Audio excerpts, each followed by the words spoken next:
శ్రీ గురుభ్యో నమ. శ్రీకృష్ణుని జన్మదినోత్సవం రేపు.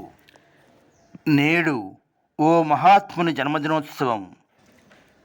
రామకృష్ణ పరమహంస నరేంద్రుని కోసం ఎదురుచూసినట్టు మాస్టర్ సివివి గారు ఆ మహాత్ముడి కోసం ఎదురుచూశారు.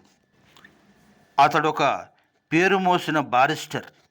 అప్పటికి పాశ్చాత్య పోకడలతో వ్యవహరిస్తున్నవారు.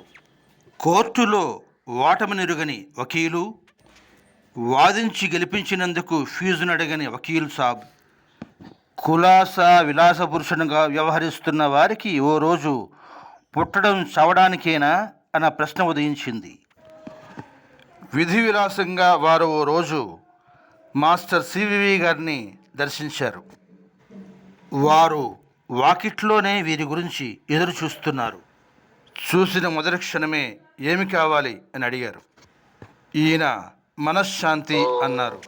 సివివి గారు గ్రాంటెడ్ అన్నారు.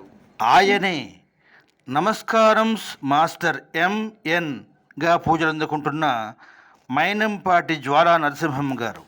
యజ్ఞం ద్వారా వారి సాన్నిధ్యాన్ని పొందవచ్చునని ప్రతి గురువారం మాస్టర్ ఈకే గారు అందించిన యజ్ఞాన్ని చేస్తున్నట్టు మాస్టర్ కె పార్వతీకుమార్ గారు వెల్లడించారు. దీనిని బట్టి ఆయన మహత్తు మనకు విదితమవుతుంది. అందుకే ఎంఎన్ గారికి జన్మదినోత్సవ శుభాకాంక్షలు. ప్రపంచ బంధువు అయిన ఈ ఋషి మన ఆంధ్రులకు బాగా దగ్గరివాడు. ఈయన ఎవరో కాదు, మన ఆంధ్రప్రదేశ్ ముఖ్యమంత్రిగా పనిచేసిన టంగుటూరి ప్రకాశం పంతులు గారికి స్వయానా మేనల్లుడు. ఈరోజు మాస్టర్ సివివి సర్కిల్లో ప్రపంచవ్యాప్తంగా మాస్టర్ ఎంఎన్ గారి జన్మదినోత్సవాలు ఘనంగా జరుగుతున్నాయి.